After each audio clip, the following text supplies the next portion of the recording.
श्री गोपाळ कृष्ण भगवान की जय। लीळा नंबर 48 चा उर्वरित भाग।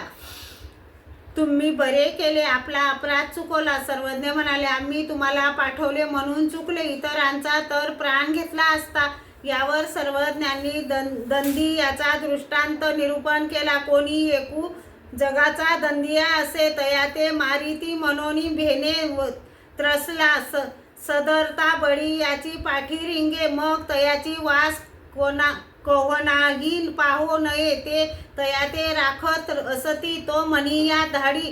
तेवढी आपुले अंगरखे सरीसे दे ना, तोची होऊनी जरी बहिरी निंगे, तरी सुरी वरी घेती आलगवरी घेती। पोट फाडूनी दगड भरीती, तसे हा जीव संपूर्ण देवतेचा वैरी आहे। तो जन्म मृत्यूच्या दुःखाने परमेश्वराला शरण जातो, मग त्याला कोणतीही देवता वैरभावाने दुःख भोगवित नाही। तो तेव्हा परमेश्वराची आज्ञा मोडेल, त्याच वेळेस देवता त्याला पुन्हा कर्माचा भोग भोगवितात। तसे परमेश्वराच्या असन्निधानात निमित्त विधी ते सन्निधान न नित्यविधित वचनाचे पालन ते अंगरक्षक।